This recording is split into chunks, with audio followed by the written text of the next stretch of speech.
Você já se sentiu à beira de desistir, com a alma cansada e o coração pesado? Já enfrentou dias em que orar parecia em vão e acreditar era um esforço doloroso? É exatamente nesses momentos que a fé se revela não como emoção, mas como decisão. Hoje, Deus quer reacender em você a chama da fé. Não a fé baseada no que você vê, mas a fé que move montanhas, que abre portas, que traz paz no meio do caos. Abra o seu coração agora. Respire fundo. Deixe que essa oração te envolva como um abraço celestial, pois a fé vem pelo ouvir. E o que você vai ouvir hoje é vida para a sua alma. Como está escrito na Epístola aos Hebreus, capítulo 11, versículos do 1 ao 6. Ora, a fé é o firme fundamento das coisas que se esperam e a prova das coisas que se não veem. Porque por ela, os antigos alcançaram testemunho. Pela fé entendemos que os mundos, pela palavra de Deus, foram criados, de maneira que aquilo que se vê não foi feito do que é aparente. Pela fé, Abel ofereceu a Deus maior sacrifício do que Caim, pelo qual alcançou testemunho de que era justo.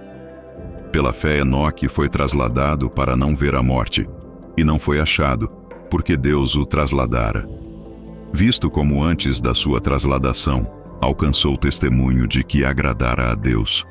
Ora, sem fé é impossível agradar a Deus, porque é necessário que aquele que se aproxima de Deus creia que Ele existe e que é galardoador dos que o buscam.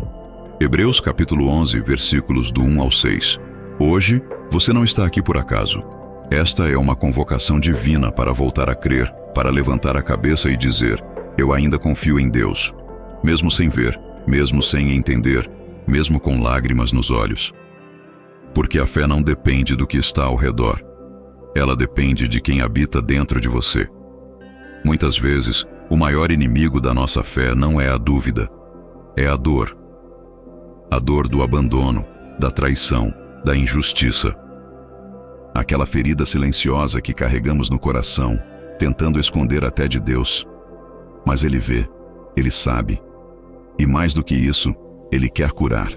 Você não precisa carregar esse fardo sozinho. A fé também é sobre entrega. É dizer: Senhor, eu não aguento mais fingir que está tudo bem. Toma esse peso de mim. A cura começa quando você escolhe perdoar. Perdoar os outros, sim, mas também perdoar a si mesmo. Quantas vezes nos culpamos por coisas que Deus já decidiu esquecer? Quantas vezes voltamos ao passado tentando encontrar uma explicação para algo que Ele já redimiu na cruz? É hora de se libertar. É hora de crer que o amor de Deus é mais profundo que qualquer cicatriz. Como está escrito no livro dos Salmos, capítulo 103, versículos do 2 ao 12. Bendize, ó minha alma, ao Senhor, e não te esqueças de nenhum de seus benefícios. Ele é quem perdoa todas as tuas iniquidades e sara todas as tuas enfermidades.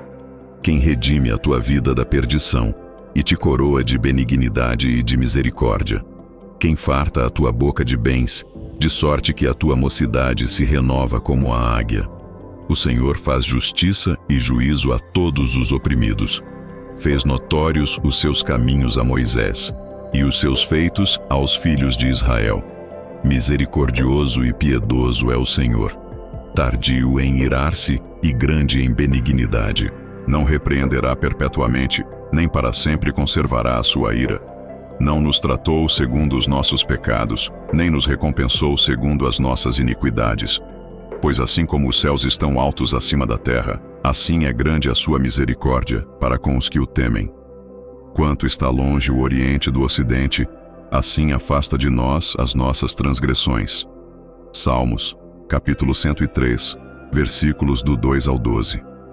Deus não quer apenas que você acredite nele. Ele quer que você seja curado por ele. Ele quer te ver livre, leve, restaurado. A fé que salva também é a fé que cura. Você não está quebrado demais para ser restaurado. Você está exatamente onde Deus começa algo novo. A fé que você carrega no coração não é passiva. Ela não é apenas um pensamento bonito ou um sentimento que vai e vem. Fé é movimento. É dar o primeiro passo, mesmo quando o caminho ainda está encoberto pela neblina. É plantar mesmo sem ver chuva. É construir mesmo sem ver o terreno pronto. Muitos estão esperando sentir coragem para agir. Mas na caminhada com Deus, não é a coragem que antecede a fé. É a fé que desperta a coragem. Quando você decide obedecer mesmo sem entender, é aí que o milagre começa a se mover nos bastidores do céu. Como está escrito no segundo livro das Crônicas, capítulo 20, versículos do 15 ao 20. Assim vos diz o Senhor: não temais, nem vos assusteis por causa desta grande multidão, pois a peleja não é vossa, mas de Deus. Amanhã descereis contra eles, eis que sobem pela ladeira de Ziz, e encontrá-los-eis no fim do vale, defronte do deserto de Jeruel. Nesta batalha não tereis que pelejar. Postai-vos, estai parados, e vede o livramento do Senhor para convosco, ó Judá e Jerusalém. Não temais, nem vos assusteis. Amanhã saí-lhes ao encontro, porque o Senhor será convosco. Então Josafá se prostrou com o rosto em terra, e todo o Judá e os moradores de Jerusalém se lançaram perante o Senhor, adorando-o. E levantaram-se os levitas, para louvarem ao Senhor Deus de Israel com voz muito alta.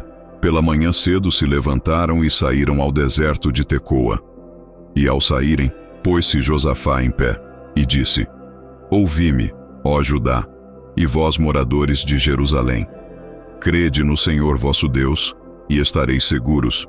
Crede nos seus profetas, e prosperareis. Segundo livro das Crônicas, capítulo 20, versículos do 15 ao 20. Eles foram para a batalha sem armas, mas com adoração. Eles marcharam com fé, e Deus lutou por eles. Assim é com você. Deus só precisa que você ande, que confie, que se mova. Você tem adiado sonhos? Tem deixado seu chamado de lado por medo de falhar ou por achar que ainda não está pronto? Hoje o Senhor te diz: a fé é suficiente para começar. Eu estarei contigo no caminho. Fé não é apenas algo que sentimos nos momentos de oração ou nas grandes decisões da vida. A fé verdadeira se revela no simples, no secreto, no cotidiano. Está nas palavras que escolhemos dizer, nos gestos de paciência quando tudo nos irrita, na gentileza com quem não pode retribuir, na fidelidade aos valores do reino quando ninguém está olhando. Ser cristão é mais do que ir à igreja ou falar sobre Deus. É permitir que o Espírito Santo nos transforme de dentro para fora. É viver de forma tão diferente que o mundo percebe, mesmo sem palavras, que algo em nós vem do alto. Como está escrito na Epístola de Paulo aos Gálatas, capítulo 5, versículos do 22 ao 26. Mas o fruto do Espírito é amor, alegria, paz, longanimidade, benignidade, bondade, fé, mansidão, domínio próprio. Contra estas coisas não há lei. E os que são de Cristo crucificaram a carne com as suas paixões e concupiscências. Se vivemos no Espírito, andemos também no Espírito. Não nos deixemos possuir de vanglória, provocando uns aos outros, invejando uns aos outros. Epístola de Paulo aos Gálatas, capítulo 5, versículos do 22 ao 26. Você não precisa esperar grandes oportunidades para viver o Evangelho. A fé se expressa quando você escuta com atenção, quando escolhe perdoar, quando ora por alguém em silêncio. Cada pequena atitude conta no reino de Deus. Você chegou até aqui. E se chegou, é porque Deus está escrevendo algo novo sobre a sua história. A fé que Ele plantou em seu coração hoje não é só para você vencer suas batalhas. É para que você seja luz, cura, direção para outros que ainda estão na escuridão. Você é chamado, escolhido, ungido. Você carrega dentro de si a presença do Deus vivo, e isso muda tudo. A sua missão não começa amanhã, ela começa agora, no jeito como você responde à vida, no amor que você oferece aos que te cercam, no sim que você dá ao chamado de Deus, mesmo com medo. Não espere estar pronto. A fé é suficiente. E a fé que começou em você hoje vai crescer, florescer e alcançar muitos outros corações. Deixe seu amém nos comentários se essa mensagem falou com você. Compartilhe este vídeo com alguém que precisa renovar a fé. E se puder, ore agora por alguém que está enfrentando uma batalha silenciosa. Sua oração pode ser o milagre de alguém. Que o Senhor fortaleça sua fé, sustente seus passos e renove sua esperança todos os dias. você não está sozinho. Deus está com você. E com Ele, você pode todas as coisas. Até o próximo devocional. Que a paz de Cristo te acompanhe.